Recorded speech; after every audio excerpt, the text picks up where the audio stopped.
अस्सलाम वालेकुम, मैं हूं ज़िशान मलिक और आप देख रहे हैं पीएसएल हंगामा। तो पीएसएल हंगामा में आज भी हम बात करेंगे ना सिर्फ कल के मैच की जो गुजर चुका कल और आज जो मैच होने जा रहा है उस पर भी गुफ्तगू होगी और ओवरऑल पोजीशन क्या है टीम्स की इस पर भी गुफ्तगू होगी। कौन सी टीम बेहतर नजर आ रही है इस टूर्नामेंट में अब तक और कौन सी टीम को अभी मजीद मेहनत की ज़रूरत है, इस पर भी आज के इस प्रोग्राम में, इस ट्रांसमिशन में हम डिस्कशन करेंगे। पॉइंट्स टेबल पर जनाब कराची किंग्स अब कदरे निस्बतन बेहतर पोजीशन में इस तरह से आ चुकी है कि वो है दूसरे नंबर पर। 5 मैच वो खेल चुके हैं, 3 मैच उन्होंने जीते हैं और 2 मैच वो हारे हैं। गुज़श्ता रोज़ का मैच भी टफ मैच हो गया, हालांकि स्कोर इतना ज़्यादा नहीं था, इसके बावजूद कराची किंग्स उसे चेस करते हुए आखिरी ओवर तक मैच ले गई। 3 गेंदों का खेल अभी बाकी था और ये स्कोर उन्होंने पूरा कर लिया। 148 का हदफ जो है वो अबूर कर लिया पेशावर ज़ल्मी के खिलाफ। तो पेशावर ज़ल्मी जो कि स्ट्रगल अभी तक कर रहे हैं, कल का मैच बड़ा उन्होंने मैच बना दिया था लेकिन आखिरकार वो मैच ये हार गए हैं। तो आज का जो मैच है अब पीएसएल ने रुख कर लिया मुल्तान का, यहाँ मुल्तान सुल्तान्स और लाहौर कलंदर्स मध्य मुकाबले होंगे, उस पर भी गुफ्तगू होगी।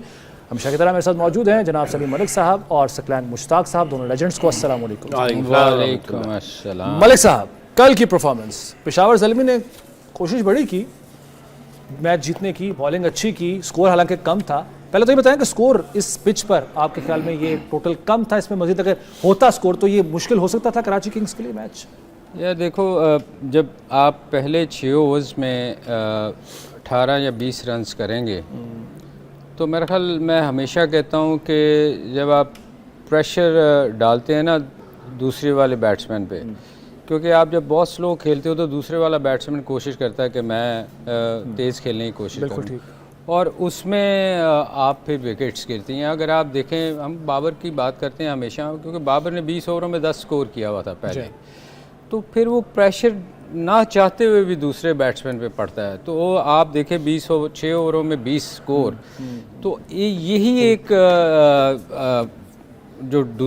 जो भी टीम होती है ना, वो पहले 6 ओवर उनके लिए बड़े वाइटल होते हैं। उसमें से अगर आप हमेशा ये बात करते हैं, मैं हमेशा कहता हूँ कि उसमें से अगर आप निकलते हैं तो आप एक बड़ा स्कोर करने में कामयाब होते हैं। उसके बावजूद मैं नहीं समझता था कि ये 147 भी कर सकेंगे, क्योंकि इतना स्लो स्टार्ट हुआ था। मगर हारिस ने आके बीच में थोड़ा सा तेज़ खेला, फिर मिचेल ने थोड़ा सा किया, मगर आप देखें बाबर फिर भी उसने 46 किया, इसमें कोई शक नहीं सर। लेकिन मेहरबानी भी तो दूसरों की है ना, उन्होंने 2 कैचेस भी तो ड्रॉप किए हैं। वो देखें ना, वो लक तो फिर साथ होती है। बहरहाल अगर कैचेस हो जाते तो शायद मेरा ख्याल है कि स्कोर ज़्यादा स्कोर हो जाता ठीक, क्योंकि बाकी बैट्समैन आके वो क्योंकि अंडर प्रेशर है, स्कोर नहीं हो रहा। बिल्कुल ठीक है। तो दूसरे बैट्समैनों के लिए मेरे ख्याल में ज़्यादा आसानी होती है आगे तेज खेलते। सही है जी, बड़ा साथ दिया है जी कराची किंग्स ने, बाबर का 2 कैच ड्रॉप किए हैं। बहरहाल जो ये टोटल बना है, एक तो अगेन ये कि ये कम था टोटल और फाइटिंग टोटल, अगर थोड़ा मजीद रन्स होते तो हो सकता था। और जिस तरीके से कराची किंग्स ने स्ट्रगल किया है सर 148 के टारगेट को भी अचीव करने में, आप ये कर रहे थे एक्सपेक्ट कि इनकी तरफ से ऐसी जो है परफॉर्मेंस होगी? देखिए, पेशावर ज़ल्मी जो पिछला मैच खेला है, स्काई हाई था कॉन्फिडेंस, जो यही बात कर रहे थे। इसी वजह से मैंने इनको 55 और 45 की जो है ना वो परसेंटेज दी थी अप्रॉक्सीमेटली, कि ये थोड़ा इनका पल्लड़ा भारी होगा, क्योंकि कराची हार के आ रहा था और ये जो है वो जीत के आ रहे थे। हाँ, ये भी बात कही थी कि डेविड वार्नर जो है ठीक है, उसकी परफॉर्मेंस ऐसी नहीं है, बट वो ऐसा प्लेयर है, स्ट्रॉन्ग कैरेक्टर है, कहीं ना कहीं से वो जो है वो लीड फ्रॉम द फ्रंट करेगा, गेम को निकालेगा किसी न किसी तरीके से। कल किया, हाँ, जो उसने कल किया। देखिए, ओवरऑल अगर देखा जाए पेशावर ज़ल्मी का जो स्कोर है, मैं ये समझता हूँ ब्लो द पार था। 147 नहीं, आई थिंक रिगार्डलेस सब कॉन्टिनेंट में कितनी पिच ख़राब हो सकती है, कितनी ख़राब हो सकती है पिच, जिसमें आपको 6 पावर प्ले के भी ओवर मिलने हैं। मेरा ख्याल है 170 प्लस होना चाहिए, 170 पार स्कोर होना चाहिए। जिस तरह इशारा किया मलिक साहब ने भी कि पहले 6 ओवर्स में सिर्फ 20 रन्स थे, तो ना सिर्फ स्कोर कम हुआ, अगले बैट्समैन जो उन पर प्रेशर भी डला, गेंदें ज़ाया हुई। ये अप्रोच चेंज करने की ज़रूरत है। देखें, इट्स अ टीम गेम। बाज़ एक बंदा चल रहा है, हर किसी का एक अपना रोल डिफाइन कर दिया गया है कि किसने किस तरीके से चलना है। I am not backing Babar Azam, but एक रियलिस्टिकली हर किसी का पता होता है कि कौन किस तरह की। देखिए, एक बंदा है वो मोटरवे पे गाड़ी चलाता है और सिटी में वो उस तरह गाड़ी नहीं चला सकता। अब सिटी के अंदर जिसने गाड़ी चलानी है वो मोटरवे की तरह उस तरह नहीं चला सकता अंदर। तो आप अपने अपने रोल के अंदर उसी तरह चल रहे होते हैं। साइम की बेचारे की उस तरह की जो उससे एक्सपेक्टेशंस थी वो उस तरह नहीं उतर पा रहा। वो बाजू इस तरह की चीज़ें जो है ना वो टॉप अप होती हैं आपके ऊपर। फिर उसी तरह जो इनका फॉरनर प्लेयर है जो कि ये टॉम है जिसने पिछले मैच में परफॉर्म किया था, तो उससे भी देखा जाए तो वो भी रस्टी ही लगा मुझे। हालांकि पिछला मैच बहुत अच्छा था, इसमें पता नहीं क्यों उसकी मुझे बॉडी लैंग्वेज उस तरह की नजर नहीं आ रही थी। फिर जो अब्दुल समद ने पिछले मैच में जो फायरवर्क दिखाया था उसके अंदर भी वो चीज़ें नहीं नजर आई, और हारिस ने ही जो है वो अपना कंटिन्यूटी दिखाई अपनी उसके ऊपर। तो खैर एनीवे ये मिल मिला के ये किसी एक को आप नहीं कह सकते कि किसी एक की वजह से, क्योंकि अगर मुझे किसी से सपोर्ट ना मिल रही हो तो मेरा अपना प्लान्स भी जो है ना वो चौपट हो जाता है। तो मिल मिला के चलते हैं ये सारा कुछ। तो ओवरऑल देखा जाए पेशावर ज़ल्मी का, तो इन्होंने ओवरऑल जो चीजें हैं ना उस तरह ऑपरेट नहीं की, बैटिंग ऑर्डर की। ठीक है, एग्जीक्यूशन उस तरह से प्लान की भी नहीं। 170 पार स्कोर मेरा ख्याल है कि अगर मोटरवे पे गाड़ी ना ड्राइवर से चल रही है तो ड्राइवर चेंज कर देना चाहिए। मेरा ख्याल कोई भी कंपनी होएगी वो ड्राइवर जरूर चेंज करेगी। एक कंपनी ने ड्राइवर चेंज किया था अगर ड्राइवर इतना स्लो गाड़ी लेके जाएगा, टाइम पे नहीं पहुंचेगा, तो मेरा ख्याल उसको कंपनी ज़रूर ये सोचेगी कि यार ये हमें अब ड्राइवर को कोई तेज़ ड्राइवर लाना चाहिए। ये इसे सकी मैंने कहा सकी बहुत पॉजिटिव आदमी है, कभी नेगेटिव कोई बात अगर ये हम नेगेटिव आप है ना बैलेंस करने के लिए, आप बैलेंस करने के लिए है ना। चूँकि हम क्रिकेट पे बात करते हैं तो जो थोड़ा बहुत रियलिटी पे भी हो जाना चाहिए, क्योंकि सकी बहुत ही पॉजिटिव बहुत ज़्यादा हो जाता है, मगर ये है अच्छी बात है। मैं हमेशा कहता हूँ यही पॉजिटिविटी तो है कि अब जो ऐड चला है हेड कोच के लिए, नाम जनाब सर्कुलेट कर रहा है सकलान मुश्ताक साहब को, इस पर आगे चल के बात भी करेंगे। यही तो पॉजिटिविटी, देखिए ना, यही तो पॉजिटिविटी होती है। आप भी हो जाए पॉजिटिव। अच्छा खैर ये बताएगा मुझे टॉम खोलर, जैसे कि हम अभी सकलान में भी बात कर रहे थे, पिछले मैच में उसने परफॉर्म किया था और उससे एक्सपेक्टेशंस भी थी, लेकिन बाकी अगर ओवरऑल भी देखा जाए तो कोई भी काबिल जिक्र परफॉर्मेंस नहीं है। अगर पेशावर ज़ल्मी की बैटिंग की ओवरऑल कल की बात की जाए तो टीम ओवरऑल कह सकते हैं कि मजमूई तौर पर भी स्ट्रगल कर रही है। यार जब आप स्टार्ट आपको अच्छा ना मिला हो ना, तो फिर आप थ्रू आउट अंडर प्रेशर खेलते हैं। आपकी कोशिश होती है कि किसी तरह, जैसे सकी ने कहा कि 170 तक जाना चाहिए था, तो फिर उनकी कोशिश थी कि किसी तरह इस स्कोर को 150 प्लस लेके जाएं। तो उसमें फिर जब आप बहुत ज़्यादा तेज़ खेलने की कोशिश करते हैं तो विकेटें भी गिरती हैं। तो वो मेरा ख्याल उनके साथ यही हो रहा है कि वो चूँकि प्रेशर इतना बिल्ड हो चुका हुआ था कि उसको कवर करते करते फिर विकेटें गिरी, और वो मैं समझता हूँ कि ये बहुत बड़ी अचीवमेंट थी कि वो 147 कर गए, और 147 को डिफेंड भी कर गए बड़ी एक तरह से देखा जाए। बिल्कुल, 3 गेंदें सिर्फ बाकी थी और कराची किंग्स ने गिरते पड़ते किया। बिल्कुल, ये उनको क्रेडिट देना चाहिए कि ये इस चीज़ का जरूर क्रेडिट देना चाहिए। सर ये क्रेडिट भी बनता है पेशावर ज़ल्मी का कि 147 जैसे टारगेट को भी उन्होंने मुश्किल बना दिया कराची किंग्स के लिए। ऑब्वियसली उतना आसान नहीं था।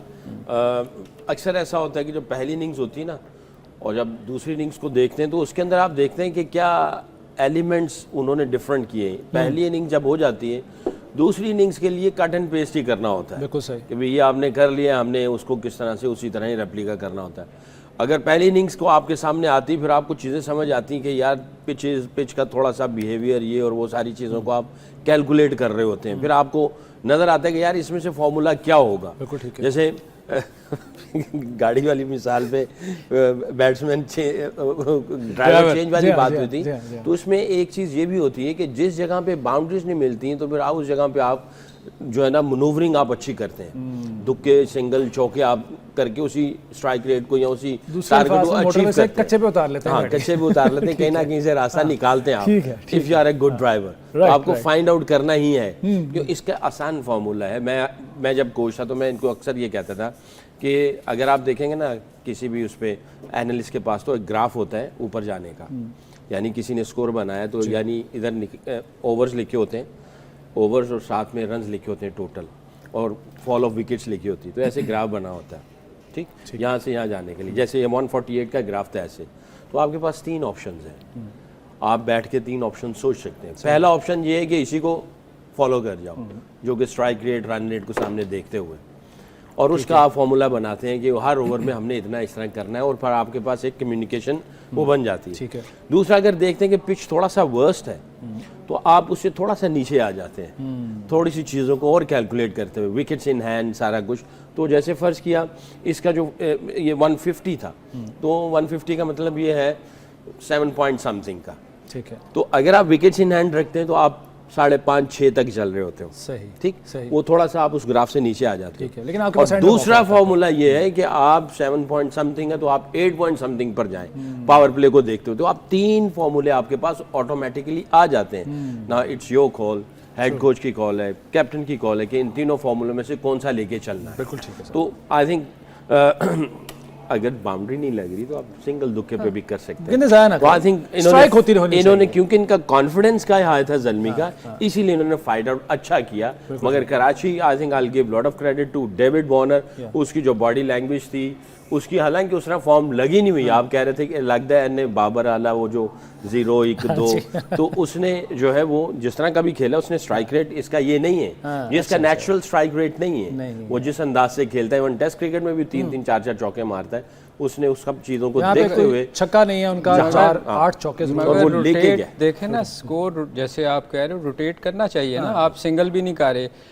बेसिकली जब आप प्रेशर कब पड़ता है, जब आप डॉट बॉल खेलते हो और खेले जाते हो, या तो आप रोटेट करते ना, जैसे आपने कहा कि सिंगल करनी चाहिए ना 1-2। मैं आपको बताऊं हो क्या रहा है, चूँकि वनडे T20 में इतनी हमने सीधी विकेटें देखने को मिलती हैं, आप दुनिया में कहीं भी देख लो, आप बिल्कुल सीधी आप IPL देख लो, सबसे अच्छा कंपटीशन उसको माना जाता है, सीधी विकेटें होती हैं। जहाँ थोड़ा सा बॉल स्विंग या ब्रेक होता है, टीमें उनसे खेला ही नहीं जाता, क्योंकि हम लोगों ने आदत इतनी डाल दी हुई है सीधी विकेटों की, को थोड़ी सी मुश्किल विकेटें आती हैं ना तो हम स्ट्रगल करना शुरू कर देते हैं। सही है। अब ये जो ऑस्ट्रेलियन सॉइल की इन्होंने विकेट बनाई है, इसमें थोड़ा सा वेरी कर रहा है बॉल, तो मेरे ख्याल में ये इससे तो कई गुना मुश्किल विकेटें मिलती हैं आपको और आप उस पर खेलते हो।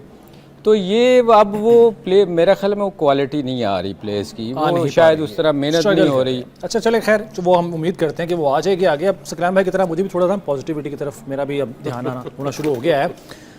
फैंस जो हैं वो क्रिकेट जो देखने आते हैं, ज़ाहिर चक्के चौके और देखने आते हैं, ख़ासतौर पर बाबर आजम की फ़ैन फॉलोइंग बहुत ज़्यादा है। ये बाबर आजम के लिए तो अच्छी खबर है ही कि उन्होंने स्कोर किया, रन्स किए हैं, उनके साथ साथ जो उनके फैंस हैं, जो लोग देखने आ रहे हैं PSL को, जो अट्रैक्शन चाहिए PSL के लिए, आप समझते हैं इससे भी फ़र्क पड़ेगा ओवरऑल PSL के ऊपर? ऑब्वियसली जब आपका ब्रांड, आपके बड़े खिलाड़ी परफॉर्मेंस देते हैं, उन्हीं को तो देखने के लिए लोग आते हैं। हम भी जब छोटे थे हम भी बड़े खिलाड़ियों को देखने के लिए जाते थे। और मुझे याद पड़ता है जब मैं नया टीम में आया तो मैं जो कैंप लगा हमारा 15-20 दिन का, तो मैं जब प्रैक्टिस करके घर चला जाता था, मैं अपने बेड पे होता था, सोचता था मैंने यार सलीम भाई के साथ हूँ, मैं वसीम भाई के साथ हूँ, इनको तो देखा करते थे, इंजी भाई हैं, वक़ार भाई हैं, ये सारे, जावेद भाई आ गए। तो मेरा कैंप इन्हीं सोचों में चला गया। हाँ, नेट में जाके बॉलिंग करते थे, टसलबाजी हर किसी के साथ रखते थे, पर उन्हीं सोचों में पूरा कैंप गया। तो इसी तरह ही प्लेयर बनते हैं, इसी तरह ही आपके हीरो, रोल मॉडल जो है, आइडियल हैं, वो आपके इंस्पिरेशनल आपके लिए एनर्जी है, सोर्स ऑफ एनर्जी है। आई थिंक ये करेगा परफॉर्मेंस, शाहीन करेगा, शादाब करेगा, रिजवान करेगा, और भी सलमान आगा कर रहा है, ये साइम करेगा, तो लोग आएंगे। True sir. अब बॉलिंग पे थोड़ा सा मैं इसको ऐड कर दूं, जैसे सकी ने अभी कहा ना कि सकी जब बड़े प्लेयर्स के साथ खेलता था तो ये सोचता था कि मैं फ़लाँ के साथ खेल रहा हूँ आज फ़लाँ। इस टीम में सिवाय बाबर के अलावा आपको कौन सा प्लेयर है जिसके बारे में आप सोचेंगे कि यार मैं आज जाके इसके साथ खेला हूँ? प्रॉब्लम ये हो रही है कि ये स्कोर करता है या नहीं करता। आपके पाकिस्तान टीम में दूसरा प्लेयर ही कोई नहीं है, ब्रांड इसका अपना कंपटीशन कोई नहीं है। उसको पता है कि मैंने स्कोर करना है, नहीं करना, मेरी बात ही होनी है, क्योंकि दूसरा बंदा ही कोई नहीं आपको नज़र आता। जैसे सकी ने कहा ना, उस टाइम आपको प्लेयर थे, उनके आपस में बड़े कंपटीशन होते थे कि मैंने इससे ज़्यादा स्कोर करना है। यहाँ कोई नज़र ही नहीं आता, इसलिए आप देखें चैनल पे वो 0 करे, 1 करे या 100 करे, बात उसी की आपने करनी होती है, और किसी की बात ही नहीं होती, क्योंकि दूसरा प्लेयर ही नहीं है आपके पास। बिल्कुल ठीक है नाज़रीन, बात तो करनी है और बात मज़ीद भी होगी, ना सिर्फ कल के मैच के हवाले से बल्कि जो आज मैच होने जा रहा है उस पर भी बात करेंगे। एक ब्रेक का वक्त है, ब्रेक के बाद दोबारा PSL हंगामा में हाजिर होते हैं।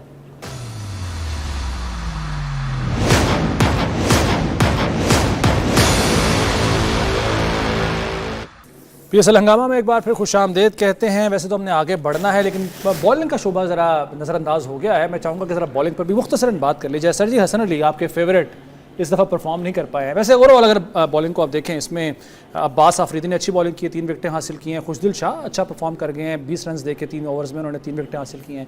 मैं अगर कराची किंग्स की बॉलिंग की बात करूँ तो तबसरा यार हसन अली अब ज़रूरी तो नहीं हर मैच में, मगर उसने बॉलिंग बुरी नहीं की, उसने अच्छी बॉलिंग की है। यंगस्टर ने बड़ी अच्छी बॉलिंग की है, मगर जहाँ तक मैं उसको इसलिए मुझे अच्छा लग रहा है कि उसने इस सीज़न लग रहा है कि उसने मेहनत की हुई है। जो मैं उसको क्रेडिट देना चाह रहा हूँ ना कि वो शुरू में जैसे आया था, मुझे उसकी बॉलिंग लग रही है कि वो माइंड, देखें आप जब मेहनत करते हैं ना तो वो नज़र आती है।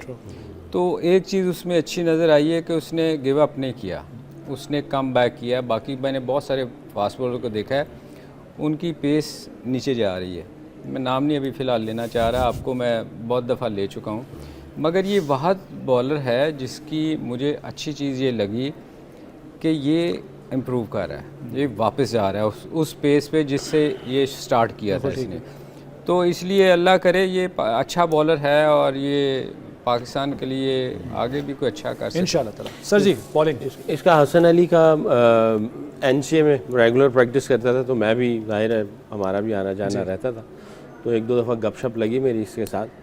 तो जब इसका रिहैब चल रहा था, एल्बो का ऑपरेशन भी था, इसने बड़ी अच्छी एक बात कही, इधर ही रहते हैं अपनी फैमिली के साथ ना, लाहौर मूव हो चुका है, वैसे ओरिजिनली गुजरांवाला से है। अच्छा।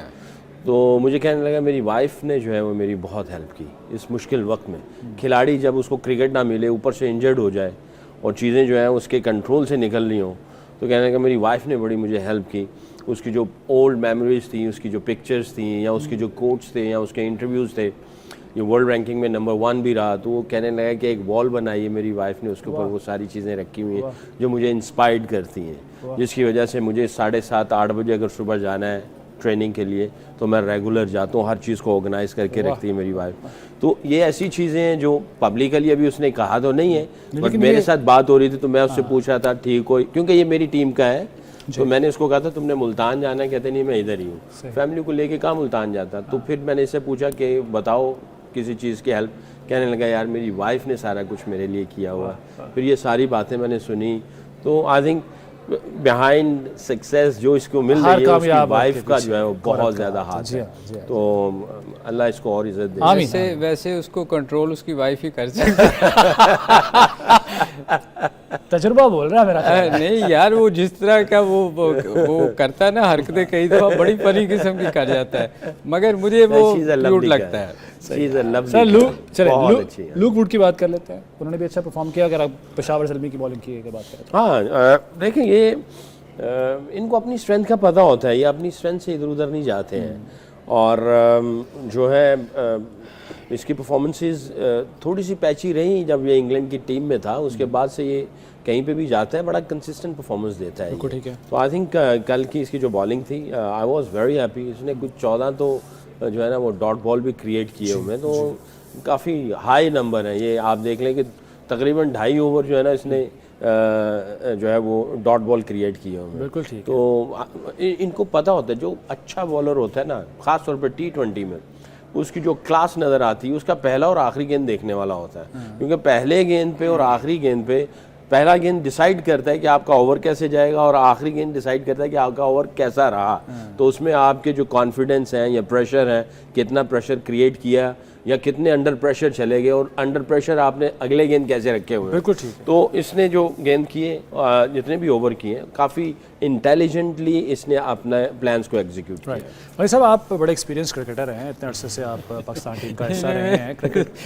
इसमें हमारे जब हम खेला करते थे, सॉरी मैं आपका सवाल बीच रह गया, कुछ बॉलर तो ऐसे थे जो हाथ खोलने के लिए पहले 2 बॉल, एक वाइड बॉल करते थे और एक बाउंसर ब्लैक साइड पे करते थे ताकि हाथ खुल जाएं। तो अब ये जैसे सकी बात कर रहा है कि पहले बॉल से, अब उस वक्त होता तो फिर क्या होना था, डिटरमिन यही करना था कि ये तो यार मरवा देगा। सही।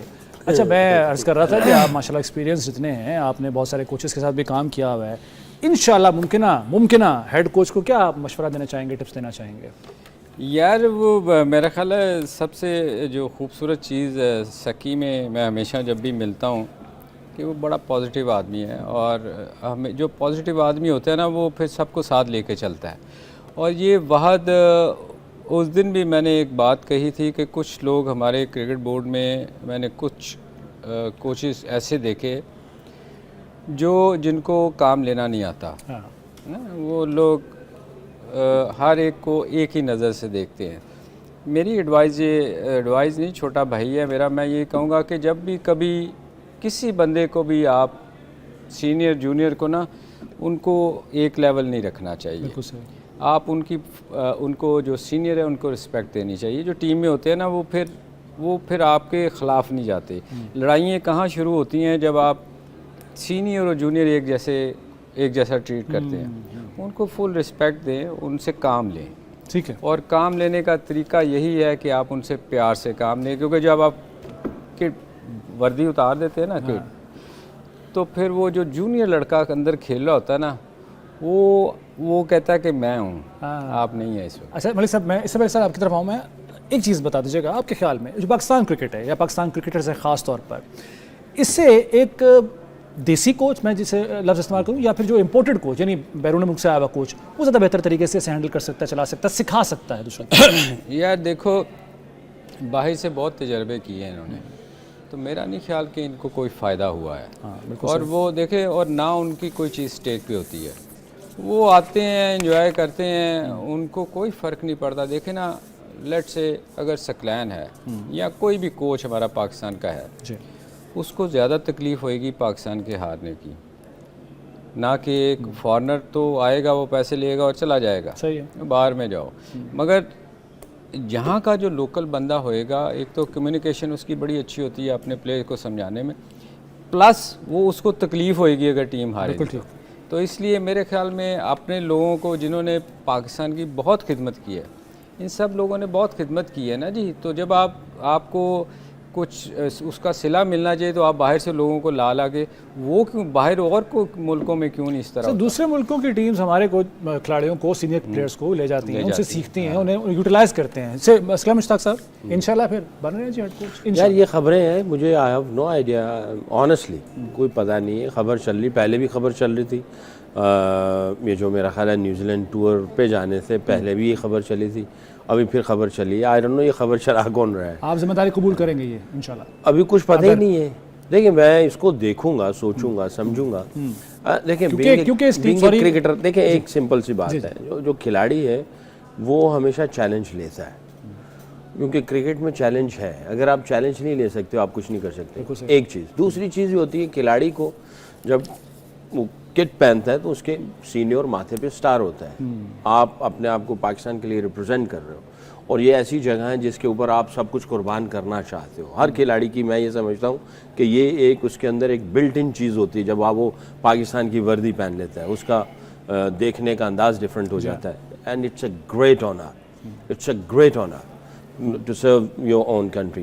तो अभी मैंने इस चीज़ को सोचा नहीं, ये बातें चल रही हैं, बट उसको मुझे देखना पड़ेगा, सोचना पड़ेगा सारी चीज़ों को। बिल्कुल ठीक है। अभी ना किसी का फ़ोन आया, ना बात हुई, ऐसा कोई चक्कर नहीं। राइट। बाकी जो मलिक साहब जो बात कर रहे थे, देखें, बाहर से जो कोच इधर आता है, वो जैसे क्रिकेटर को कहते हैं ना कि आप हर जगह पे जाएं और हर जगह पे परफॉर्मेंस दें, फिर हम कहेंगे अभी आप ग्रेट प्लेयर हो। अगर आप घर में परफॉर्मेंस दे रहे हो, बाहर नहीं दे रहे हो, तो इसका मतलब आप घर में सही खेलते हो, बाहर से नहीं। सही। तो कोचिंग में भी ऐसे है कि आप हर जगह पे जाते हो और आपको हर जगह में जाके परफॉर्मेंस देनी है।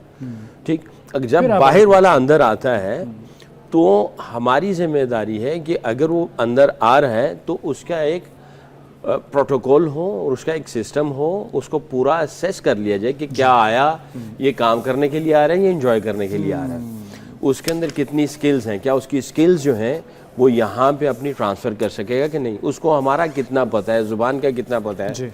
अगर मुझे ज़ुबान ना आती तो मुझे इंग्लैंड ऑस्ट्रेलिया रखते ही ना, वेस्ट इंडीज़ रखते ही ना, क्योंकि ज़ुबान ही एक ऐसी चीज़ है कि आपकी जो नॉलेज है उसको आप पास ऑन करते हैं थ्रू योर लैंग्वेज। अच्छा, अब वो अगला आपको जो बात कर रहा है, तो आपकी वो जो उसकी फीडबैक है, अगर आपको उसके कल्चर का नहीं पता, उसके मिजाज का नहीं पता, और कौन सी बात कहाँ से आ रही है, तो वो उस फीडबैक में से कितनी चीज़ें बाहर निकाल देगा। बिल्कुल ठीक। तो ये बड़ी कॉम्प्लिकेटेड चीज़ें हैं, मगर बहुत इंपॉर्टेंट चीज़ें हैं। बिल्कुल ठीक। तो इसको समझना चाहिए, किसी को भी अगर बाहर वाले को भी लेके आए उसको थॉरली चेक करें, उसका इंटरव्यू लें, पूछें हमारे कल्चर को कितना जानता है, केपीके के लोगों को कितना जानता है, पंजाब सिंध वालों को कितना जानता है, कराची को कितना जानता है, हमारी लैंग्वेज कितना समझता है, और फिर सारी गोरे लेके आ जाएगा तो इसका ब्रिज कौन बनेगा। बिल्कुल सही सर, पॉइंट बड़ा इंपॉर्टेंट है आपका। नाज़रीन, इस पर बात करेंगे और खास तौर पर आज के मैच के हवाले से भी गुफ्तगू होगी। लाहौर कलंदर्स और मुल्तान सुल्तान्स का जो मुकाबला होने जा रहा है, एक ब्रेक का वक्त है, ब्रेक के बाद दोबारा हाजिर होते हैं।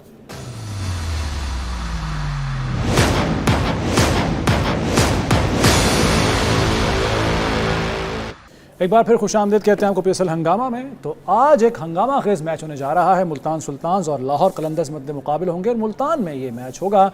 लाहौर कलंदर्स के लिए तो खैर ये मैच इतना मुश्किल इसलिए नहीं है कि वो अपनी पोजीशन किसी हद तक मुस्तहकम कर चुके हैं।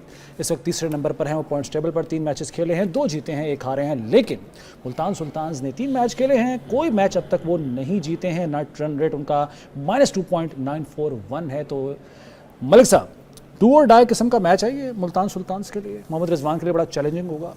येट अनदर मैच फाइनल हो रहा है, कह सकते हैं ना जी, 3 मैच तो हार चुके हैं वो 3 मैच तो हार चुके हैं। अगर मजीद सारे मैचेस हार गए तो गए ना, उनके लिए तो फाइनल ख्वाब रह जाएगा सिर्फ एक। यार वैसे मैंने ये देखा है कि हर सीज़न में ना शान, ये हर सीज़न में एक टीम का इस तरह का पैच आता है। जो शुरू में लाहौर कलंदर्स हुआ करती थी, लाहौर कलंदर थी, पिछले साल कराची का था, 6 कोयटा।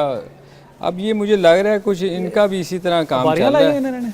नहीं मतलब वो कुछ समझ नहीं है। हालांकि ये टीम बड़ी अच्छी बैलेंस टीम है, इन्होंने मतलब हर साल इनकी परफॉर्मेंस बहुत अच्छी रही है। ये पहला साल है कि इनका कोई अच्छा जा नहीं रहा सीज़न, और स्ट्रगल कर रहे हैं। मगर और मैच भी उनका आज लाहौर के साथ है, लाहौर की टीम बहुत बेहतर परफॉर्म कर रही है। तो शायद चूँकि पिच थोड़ी सी डिफरेंट है, कोई शायद इनको एज मिल जाए। और मुल्तान में होना मैच बसाते खुद कोई इसका फ़ायदा होगा या प्रेशर होगा इसमें? अच्छा, ये मुल्तान में हो रहा है तो मुल्तान में तो फिर एडवांटेज मुल्तान को पूरा उठाना चाहिए, क्योंकि देखें होम ग्राउंड में वो अपने मतलब की पिच बना सकते हैं, हर चीज़ उनकी फेवर में जा सकती है अगर उनको ये काम करना आता है कि किस तरह की अपनी स्ट्रेंथ को देखते हुए वो किस किस्म की पिच बनाते हैं। बिल्कुल ठीक है सर, तो फायदा तो उठाना चाहिए। वापस आने का मौका मुल्तान सुल्तान्स के लिए है, क्योंकि मुल्तान में मैच हो रहा है और दूसरा टीम बड़ी बैलेंस्ड है, जैसे कि मलिक साहब भी कह रहे हैं। और बरकत के लिए तो उन्होंने इफ्तिखार को भी रखा हुआ है टीम में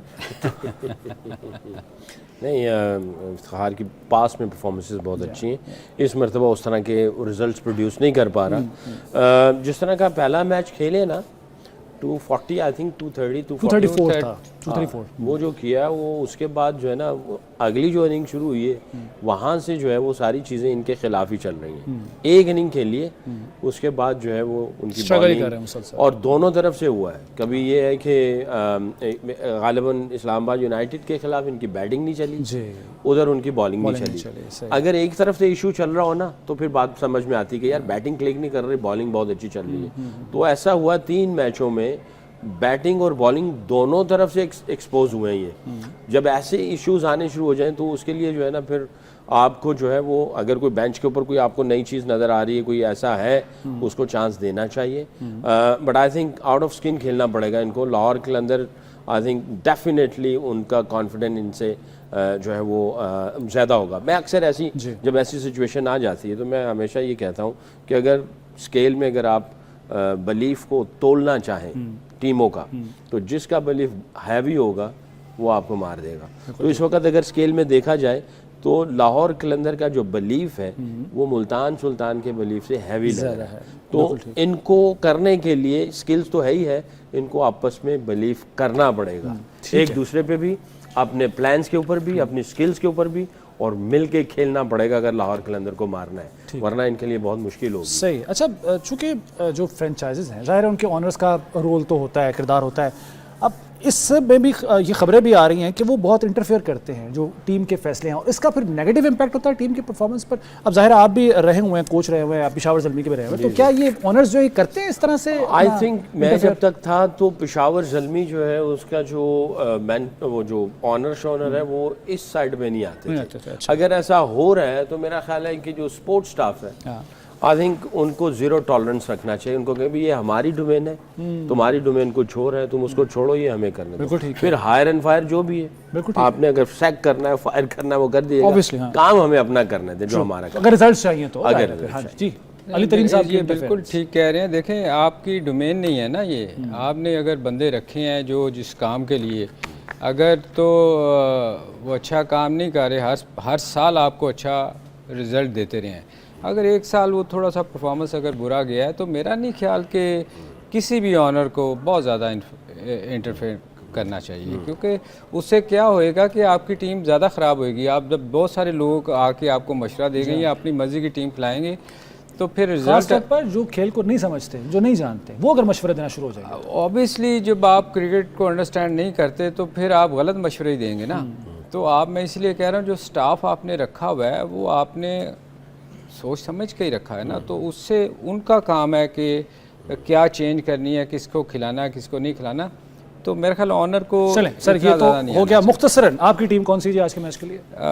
लाहौर कलंदर मेरी टीम है, वही 40-60। 40-60। जनाब आपकी परसेंटेज क्या है आज ज़ैन भाई? मैं भी ऐसे ही 60-40, 60 लाहौर, हाँ। 40 मुल्तान। ठीक है जी, देखते हैं क्या नतीजा निकलता है। वक्त खत्म हो गया है। सलीम मलिक साहब, सलीम मुश्ताक साहब और सुशांत मलिक को इजाज़त दीजिए।